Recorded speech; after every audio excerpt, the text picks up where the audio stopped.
Hello, this is Sabine Minsky and welcome to Your Spirited Life. Today I am joined by Jenny Garrett. She is a leadership and executive coach, author of the recently published Rocking Your Role, How to Guide Female Breadwinners to Success. And she has been named by LinkedIn as one of the top 10 power women in the UK. Thanks so much for joining us today. No problem. I'm delighted to be here, Sabine. Thank you for inviting me. Sure. So, can you share some of your background with us? How did you come to become an executive and leadership coach? Okay. Well, it's interesting how it all happened, and I'm sure the same for other people's journeys, really. I was working in marketing, so totally unrelated. Became pregnant with my little daughter and decided to change organizations. I found an organization very close to home, and they were a business school, very focused on leadership. I was very happy there, working close to home, doing the work I love. And a colleague who's now a really good friend just came into my office and said, "Where next? What are you going to do with your life?" And I thought I was here. I thought I was doing something with my life. And she said, "No, you can get a bigger team, a bigger budget elsewhere, or you can start training people in marketing." And neither of those things appealed to me. So then she suggested, "What about coaching? Faculty come into your office every day, they're motivated, they come away with actions." So I thought, oh, that's a good idea. Why don't I attend a course? It will be on my CV, even if it's something I don't end up loving. And I found the course personally and professionally transformational. It just made me look at my life very differently. I saw the power of having these conversations, these really important conversations to change lives, and decided that's what I wanted to do. And I couldn't do it straight away. My organization they supported me to do a little bit of coaching on their programs, but not to have it as a full-time job. So after having some coaching myself, I actually decided to go down to part-time and start building a coaching business, seeing if people would pay me, seeing if I actually really did enjoy it. I set myself a bit of a target and was within a year completely freelance. And that's over 11 years ago now. And it's grown and developed from me to having a team, to leadership development, as well as coaching and much more. Fantastic. So for you, it was a very rapid growth, it sounds like. Yeah, it was a rapid sort of finding of the thing I wanted to do. Suddenly it appeared to me, and when I found it, I just wanted to move quickly. Yes, I didn't want to be stuck doing a job I didn't love anymore when I had found the thing I wanted to do.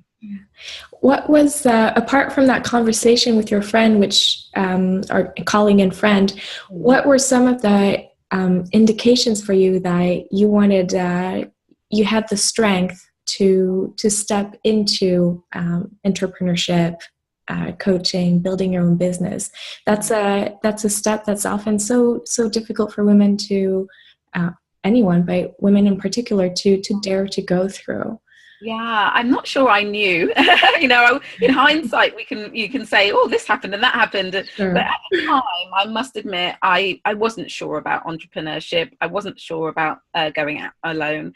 I didn't have a history of people around me who had done it. And, every recommendation when I spoke to people, they said, "You've got a pension, you've got a stable job, stay where you are." It was more, I wanted to do this work and I wanted to find a way to do it. And the joy was that because I went part-time, I had set myself a target, which was I was going to work 4 days a week full-time and then 1 day a week on the business. And I said, when the 1 day a week gives me the same amount of money as the 4 days a week, then actually it's not a jump, it's not a leap, it's just a step. And that's what I did. I was able to secure a contract that meant I had around 6 months work. I knew I had certain amount of days for 6 months, which gave me that strength really to say, okay, you're not jumping into the unknown, you're jumping into something that's a little bit known. If you can get one client, I'm sure you can get some more. So it was very gradual for me. I didn't take a huge leap and not know. It was much more, I'll take a little step to part-time. I'll see if people will pay me. If that, I've got a contract for 6 months, that means that it's not such a complete step into the unknown. And I would say I'm a cautious person. I think people think you have to be a huge risk taker to run your own business. I don't think I am. I think I do follow the things I love, and I want to do the work that's, following my passion, but I'm not a huge risk taker. And yeah, maybe I'm entrepreneurial now, but I would say I wasn't born entrepreneurial. Okay, that can actually be very reassuring for a lot of women among our listeners who might be in the first steps of becoming an entrepreneur, often a solopreneur, Mm. and hesitant. Do I have what it takes? Mm. How do you have a lot of women solopreneurs in your practice as a coach? Yes, I do. I get lots of women coming to me because I provide some talks sometimes at women's events who are, women who want to start a business events. And I have an online program where women can join and be inspired and push themselves. And a lot of those women are either women in transition, leaving corporate jobs to start their own business, or women who are solopreneurs. And I think you're absolutely right. It can be really tough to make that decision, to push yourself forward, to stay motivated, and it takes courage, I think, to stick to your guns, to say, this is me and this is what I'm going to do, even when there are no customers, when the phone's not ringing, when no one gets your idea, all of those things. And for me, one of the things I always say to them is persistence and focus are the things that you need. You need to be persistent when people aren't, they don't get it, and they don't understand your journey. And you need to be consistent, because I think if you persevere with your idea, even when the phone's not ringing, even when, you're not making any money, it will come together, because it takes a while for people to believe you, to believe in you, and to come to you when they need you. So persistence and focus, those are the two things. That's a great start. In terms of how to build up you just said that people won't believe in you and you should continue being persistent with that. Do you often feel that, or find that some of your clients are lacking some belief in themselves? Is that also a trait?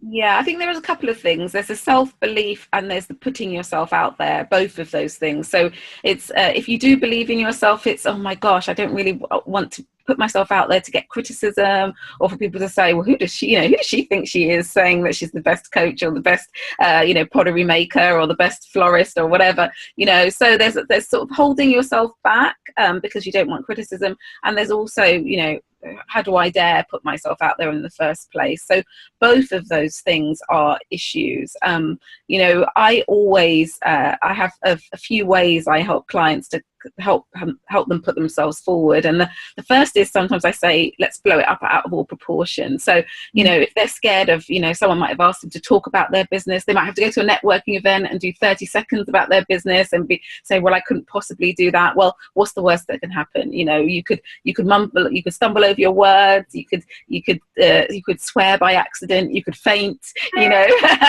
these are the worst things that can happen. It's really unlikely. The worst that can happen is really that you might do a lackluster introduction to yourself, but that's about it.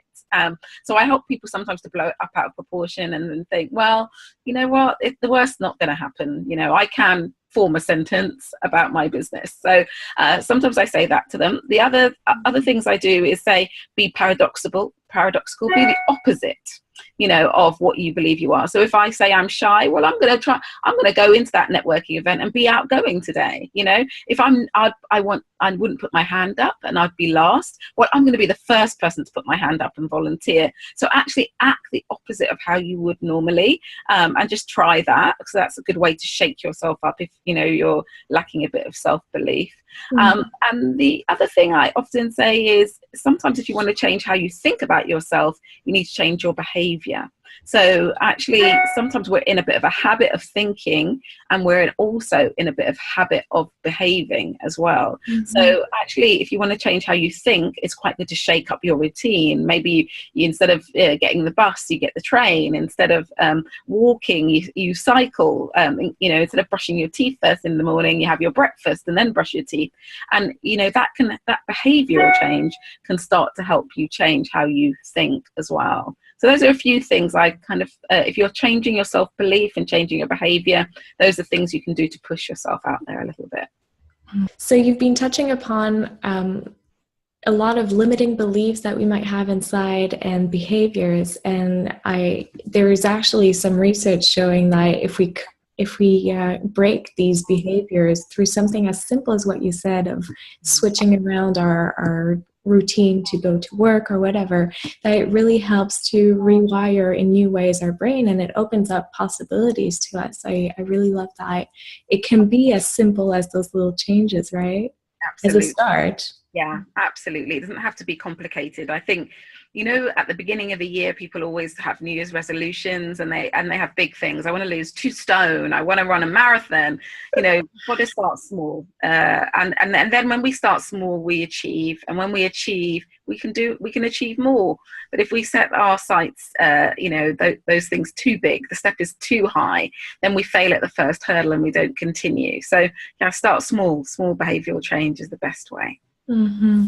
Now, in your years of coaching, have you seen a trend towards more women wanting to go into entrepreneurship? Has there been like an evolution, and what do you feel is at the heart of that? There is a real movement. You're absolutely right, and I think it's a real shame for organisations that lots of women are opting out and now running their own business because they're missing out on so much wonderful talent. They really are. I think there are a number of reasons. I think workplaces are often very male in culture, not just in the presence of men, and that means sometimes if you have children, or if you even want any flexibility, it can be tough. Drinks after work, breakfast meetings, they're not always conducive to having the balance that you want in life. Plus the fact that sometimes women are not always taken seriously in the workplace. We talk differently, we behave differently, and that difference isn't always appreciated. So, we've hit that glass ceiling, and some people fight through it. Well done to them, but some people just think, what, I can take control of my destiny and I can make a difference in the way that I want to do it. And those women become entrepreneurs. I also think just women are more educated now, and they realize they can run businesses, they can do it. So why not try it? And I think the barriers to entry to be a business person are pretty low now. It's not that difficult. I did a talk in Spain a year or so ago, and you start paying taxes before your business has made any money in Spain. That's a real obstacle to running a business. But in the UK, that you don't make any money, you don't pay any tax, which is a really good thing. So there's just flexibility, family life, using your skills to their best potential. There's just so much, and when you see other women doing it, I think you also want to do it too. I think you touched on something important of role models. When you started off, did you have role models, and how do you invite women to start believing in themselves and constructing around, who am I looking up to? What do I want to emulate while still having my own energy and my own path that I'm creating? Yeah, I don't know if I had I didn't think I had business role models, if I'm honest, when I first started. But I definitely did a lot of networking. I still do network, but I did a lot of networking. And especially when there were panels of women talking about their experience, I was really interested in that. In honesty, what's most interesting is always the failure and the vulnerability more than the success for me. It's, when didn't it go well? What was really tough? I think that's what people want to know more than anything. They want to know that people can get through the hard times and come out the other side. And I also joined networks of like-minded entrepreneurs so that we could share as well sort of our roller coaster life that is running your own business. And I won a client, I lost a client, I made 100 calls and no one responded to, I made one call and they wanted me, so all of those things we were able to share honestly our experience. And I also have always had a coach, and I've sneakily got mentors. I get mentors not by not telling them they're mentors. So if I meet someone who really inspires me, I'll ask them for a coffee and, try to find some way I can help them, and then maybe have quarterly coffees with them in which I can get some, ask questions, share my knowledge, get some knowledge from them. So I have mentors, but they usually don't know. They just think we're just meeting for them. I think you're touching upon something really important, maybe even more so for women, is the sense of community, Mm. of realizing that we can build around our inspiration. And you even touched at the very beginning about how your colleague and friend had seen in you your potential, and that's something that maybe we stay a little bit too isolated. Do you see that among your clients a lot, and Yeah, you invite them to expand their network in the ways? I think you're making it's so important that you don't stay isolated. And if you're a solopreneur, it can be very isolating. You just get up, you're working from home maybe, so you get up, you do your work, and then you do whatever you do in the evening, and you could see no one for days, depending on what sort of business you have. So the actual pushing yourself to go out, meet people, gain new ideas, maybe even collaborate with some other businesses. It's really, really important. And I think, if you think about a flower or a seed, we need water, we need soil, we need that to come in to help us grow, and if we don't have that, we'll shrivel up and die. So that's how I think about it. What can I have to water and nourish me in order to keep me flowering? And I think entrepreneurs need to think about that. It's really easy to say, too busy, I've got so much to do, I can't get out, I can't see people, I can't have a coffee. But actually, that stopping and talking can give you so much more nourishment than you expect. So I highly recommend networking, or even just having one-to-one meetings with people, and scheduling those in as just as important as the work you do. Now, can you tell us a little bit what brought you to your book, Rocking Your Role? What was the impetus to do this research? Well, when you're Googling, you Google something and then you end up following a link and then another link and another link. Really, that's what was the start of it. I stumbled on an article by a woman called Rebecca Messenbeck, who is based in Australia. And she wrote an article about female breadwinners. Mm-hmm. And I thought, well, this is really interesting. And when I read it, I thought, this is interesting. And I'm one. When I started my own business, my salary increased. And my husband, who'd been an accountant, salary decreased. He started working with young people, the naughty ones, and helping them through life, which is really a really great vocation, but not very well paid. And on paper, that doesn't seem like a problem, because my salary went up, his salary went down. So what? We're still both earning. But there's a lot around sort of expectations of men and women. And I realized that I hadn't really had a conversation with him about money, that it was sort of the elephant in the room, that I was making decisions about money because it was my money, and not having the conversation. And also just irritations, like my mother-in-law would come around and say, oh, well done, you've redecorated, or you've got a new car. And she'd always be patting him on the back and acknowledging my contribution. And I just thought, yeah, maybe there's a little bit of resentment, maybe there's a little bit of shame, maybe there's, these feelings that are not being resolved and not being explored. And it's like when you get a new car, you just see that car everywhere, suddenly. It was a bit like that for me in terms of female breadwinners. I suddenly realized I was one, and then I started thinking, I've got clients who say I'm in a role reversal relationship, or or some of my friends, I think, oh, well, maybe their partner doesn't earn as much as them actually, or their partner's retired, and we're not talking about the fact that we're the main earners. Women talk about everything, even talk about sex, all sorts of things, but we don't seem to talk about being the main earner. And so I thought I'd do some research on the topic. That's what I thought after realizing it. And one woman, an American woman, sent me back a message. I just asked through social media, are you the main earner, and how do you feel about it?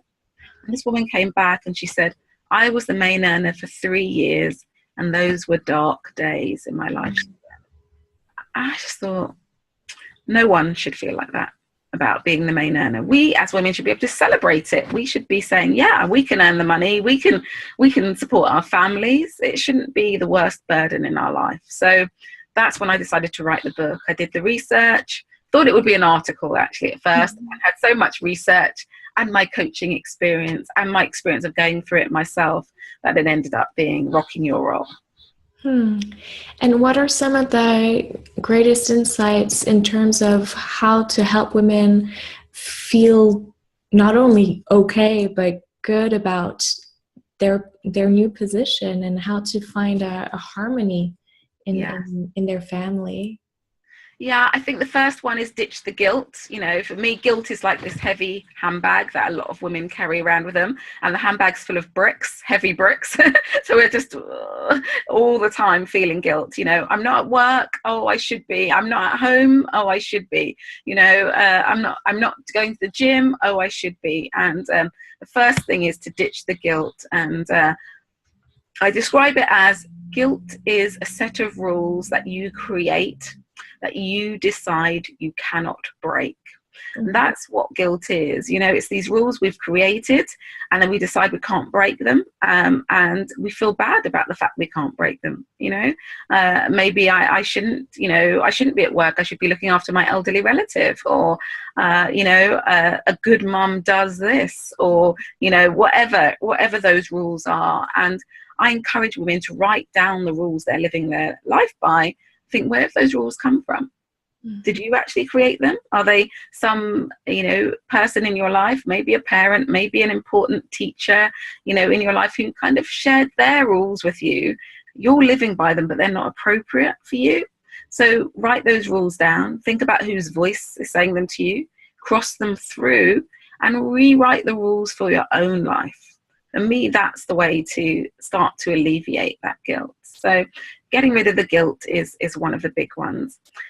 Also ditching the superwoman cape. You know, you can do it all. I can do it all, no matter what. You know, get the cakes ready for the bake sale, have my reports ready for work, you know, have my perfect house, you know, all of this stuff. Well, no one can do it all. Yeah, and you know, people can see, I think, our threadbare capes. You know, they've been through the wash and out the other side, and it's time to actually trust.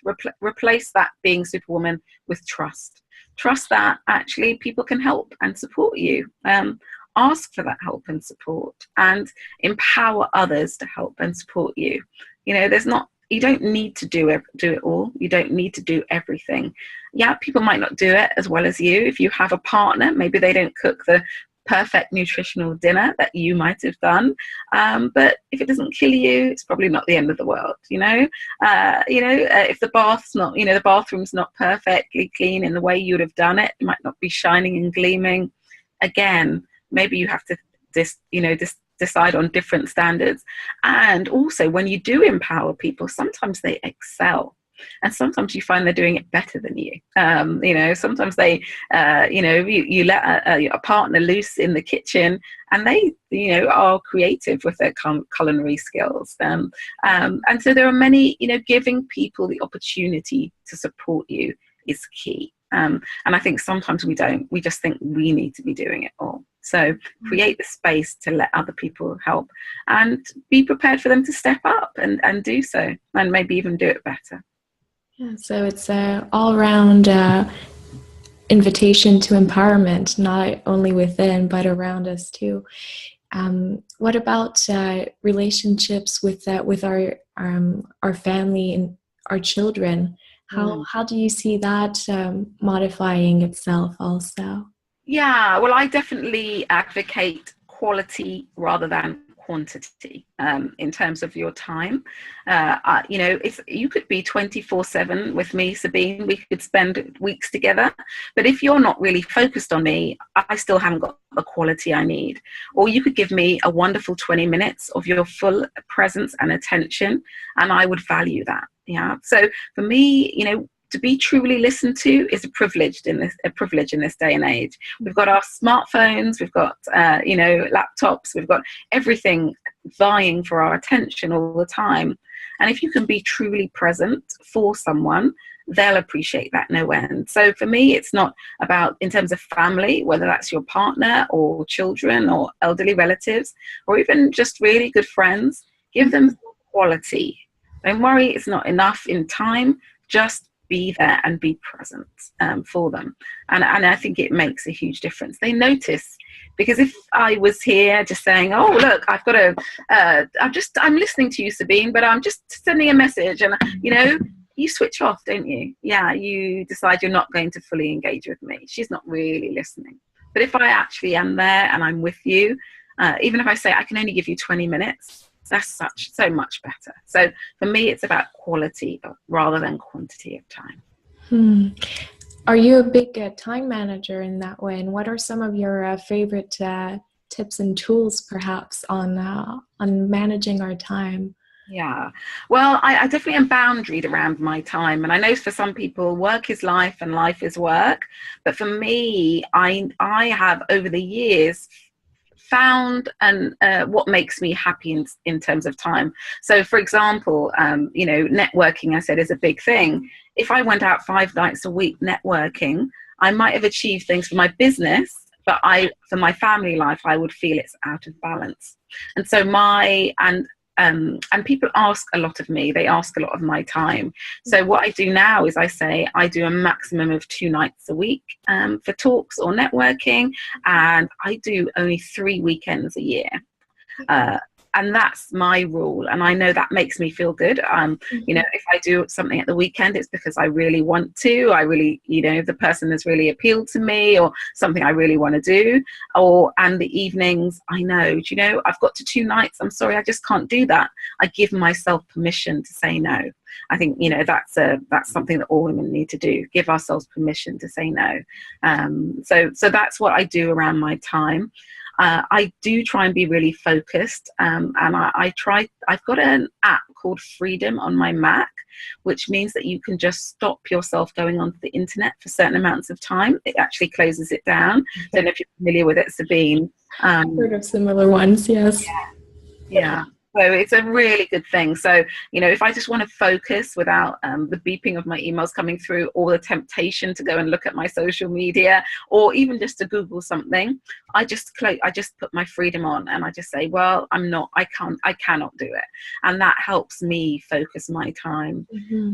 I'm also a big fan of the Pomodoro method, which is 25 minutes focus time, 5 minutes break, 25 minutes focus time, and so on. And that means that you know there's a break coming, and you're kind of timing the amount of time that you spend on things. So if I want to write blogs, you know, if I want to do some writing, I find that really helpful, or designing a training program. I find that really helpful because it just focuses me. I know there's a break coming, and I can just get up and go for a walk, have a cup of tea, rethink what I'm doing next. It just gives me that space, but it makes me focus as well. So those are a few things that I do. Thanks for sharing. And it's really about finding what works for us. And yeah. I think you're opening the door to the concept and the importance of self-care. Yeah, that's so important, the self-care aspect.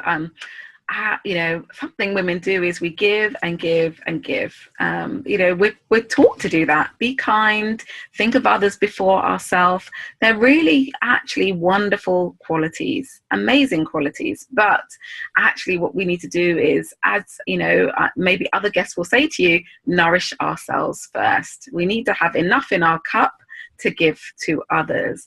And however we do that is really important. Something I encourage my clients to do is get a jar and just fill it with treats that they'd like to give themselves. So it might be a lovely bath with candles around it.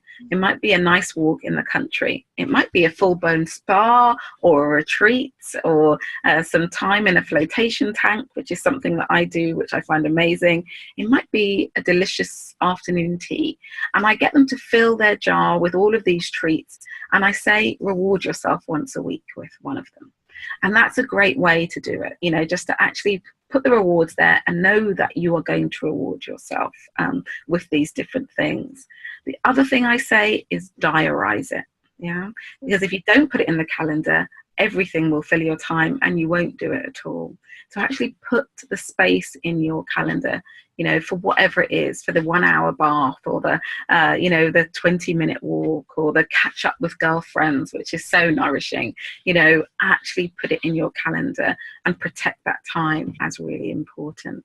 So those are a couple of things I think are really important. And actually, I'm running a retreat in January, in February, my first ever, and that's very much about that. It's about looking after you. It's about reflecting on yourself, your experience, and it's about propelling yourself forward. But using nature and actually some insight into yourself to move yourself forward. Unless we create space and time, we can't do that. How much of a space in your own life does self-development take? Yeah, that's a good question. I think I can't help others unless I'm continually learning myself, and also putting myself in the place of the learner, because we forget really easily what it's like to learn. If you're not learning yourself, you forget what it's like to not know, what it's like to be taking in knowledge. So actually learning and self-development is a key part of my life. It has different forms. Sometimes it's being coached. Sometimes it's attending programs. Sometimes it's listening to podcasts. Sometimes it's reading books. Those are different ways in which I engage in learning. And they, at different times there'll be different things, but I love to learn. And whenever I go into a space of learning, it inspires me in order to help people more. So even if it's just a new blog that I write, or a new piece of a program that I'm developing, it helps me in my work. So it's so integral. I've made it so important, really, that it has to happen. And I love to be inspired by others and learn new things. Now, we were speaking just a little bit earlier about children and how to interact with them in a more meaningful way. Now, you're the founder of Rocking Your Teens. Yes, yeah. Could you tell us a little bit about that? Yes, yeah, that's been going 2 years now. I'm a partner, so there's a co-founder, so there are 2 other colleagues that we also created it. And I won an award in 2014. It was called Women's Coach of the Year. And I kind of stood on stage, in an emotional speech and said, well, I really want other people like me to know they can do anything. I started off life very humble beginnings in a council estate, which might be maybe like the projects, you might call it, in America. My mum was only 17 when she had me, so she was very young. And considering what I've achieved, those are the things that might not have been expected of me. It might have been expected of me to have a teen pregnancy myself, and maybe not work very much and not achieve the things I have. So I said, I want to do something for young people to inspire them and let them know that they have unlimited potential and they can do anything they want and surpass what I've done, And so, I came together with 2 colleagues, and we now run these teen conferences. They're hosted in corporate organizations who are, really kind to host us, big banks and big corporate organizations. And we have 200 teens at a time come in and be inspired by different speakers. They will share their life story, their lessons learned, insights into leadership and entrepreneurship, and also technology. How have they evolved with technology? And they've just been amazing. We advertise our conferences. Within a week, they're sold out. There's so much demand for them. And we only aim for the 13 to 14-year-olds. So what we want to do is catch them, not when they just start senior school, but when they're in between, before they start the serious stuff. The big hesitation period. Exactly. So they amaze me. They're so inspiring themselves. But we have great speakers, and all of our speakers are 30 and under. So they're, young enough still to interact with them. Yeah, not young enough to really inspire them. And, they're far away in what they've achieved, but not so far away in age that it doesn't feel possible. Oh, that's a fantastic endeavor. I love it. We want to do something with the US in the future, actually. I was going to ask if you have any plans of expansion in that way. Yeah, this year what we're going to do is live stream from a school in Europe with our conference to give them an insight into a different country. And the year after, we want to do something a bit more global. Yeah, so America, Africa, really build the connection so they know, what, we're different, but we're also the same. Yeah. The internet just opens up doors like that. Now, we're coming into a new year, and I was wondering if you would have some inspiration for listeners on whether they're in the beginning stages of their solopreneur endeavor, or whether they're in a job but thinking of starting something on their own. How we've talked about how it's important to take it step by step. Could you start them off with some inspirational ideas? Yeah, I think that you need to set some goals for yourself. I think that would be the thing I'd say, and stretch yourself, make them big, make them, make them really believable, in a way, sort of unbelievable, that, what if I could? I think set yourself some goals. I think that's the first thing you need to do. And then start taking a step back a little bit. Maybe that's my 5-year goal. So what would be, if I want to get there in 5 years, what do I need to do in a year? And maybe 6 months, and maybe 3 months, and then maybe today. And it could be, okay, so imagine I make underwear, for example. Well, I want my underwear to be in the biggest shop in my country, biggest store in my country. Okay, great. So what's the first thing we need to do? Well, maybe if I want to get there, I need to have a really strong brand. I need to have really good, strong quality product, and I need to be thinking about my customers, and maybe I need to get some celebrities wearing my underwear. So maybe I make sure my brand's really good. Maybe that's my first step. Maybe my second step is sending a pair of my pants out to everybody, all the celebs I know, and seeing if somebody will hold them up and talk about them. I don't know, but it's that sort of big step, and then breaking it down into the smaller steps so that you can start doing something today. Don't wait, do it today. And the other thing is that I found that especially creative people worry a lot about competition, and I think it holds you back. And the thing I really always say is, and it's not my quote, it's by David Grohl, no one is you, and that is your power. I think that's very important to know. Yeah, I'm a coach, I'm a leadership trainer. There are lots of coaches, speakers, and trainers out there, but no one's me. No one's had my experience. No one has my story. No one does it the way I do. And I think it's really about embracing your uniqueness and your power, and just saying, it's great that there's lots of other people doing this, because they'll be suited to whoever. But, I'm going to stay in my lane and find the people who want what I do. And I think that's the key thing that helps you feel confident in what you're doing, and stay on track. And people will be attracted to you, as I said, if you're focused and persistent. Wonderful. And for those women who are listening today and who are in a job, but they have that calling inside of, I want to go on my own, but I don't know what my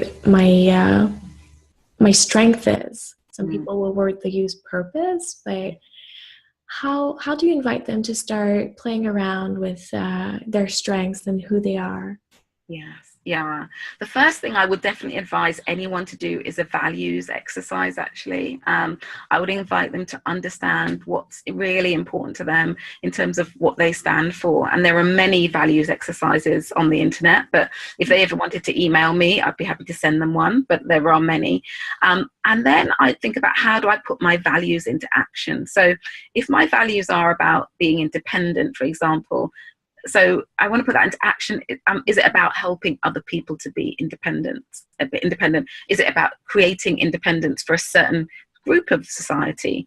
Is it about my financial independence? What does it mean, for example? And how do I want to action that? And I think when you think about putting your values into action, you start thinking about how you could experiment. So if it's for me about helping people be independent, maybe it's about helping women be independent. So how can I help women? Do I volunteer, in a church group, in a community group? Do I attend groups, women's groups, just so I can understand how important this is for other women and what they need? And I think, so for me, it starts at your values, and then you start thinking about how you can action them. And then you start thinking about experimenting. And also, I'd say talk to people from as many walks of life who do lots of different things to you, and just see how they traveled their journey. what it was that helped them, go on the way. This telesummit that you're doing is amazing. I'm sure it's going to inspire lots of women and help them think about actually, each person took a different route, did it a different way, has a different personality and a different energy, and they can be successful. So things like this are brilliant.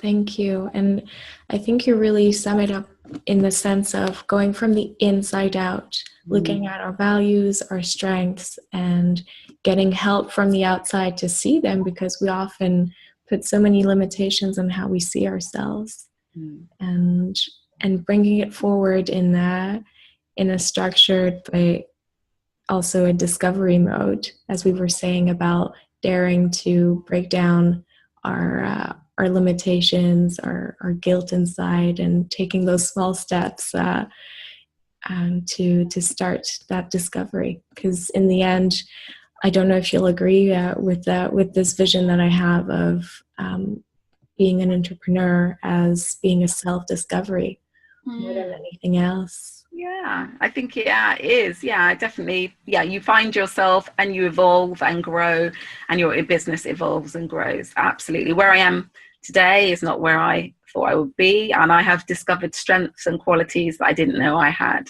and also discovered weaknesses that I didn't know I had as well. It's all been self-discovery. Jenny, it's been a great talk. Thank you so much for joining us. And before we part, you're inviting our listeners to a 7-day invitation. Can you tell us about it, please? Yeah, I have a wonderful 7-day audio, just 3 minutes a day, that gets delivered to your inbox. And you'll hear me speaking on many topics, things like confidence, developing your confidence, eliminating fear, and so many more. All the things that hold us back, and, and the things that we could embrace. Embracing gratitude is one of them. So they're great. People find them really inspiring. You can download them, listen to them on your iPod or on your phone or whatever, and carry them with you. They really make a difference. And if you're trying to make a change in your life, then that's the sort of thing you need a little bit of inspiration every day to keep you going. Fantastic. Thank you so much for being with us today. It's been a pleasure. Thanks a lot. Take care. Bye-bye.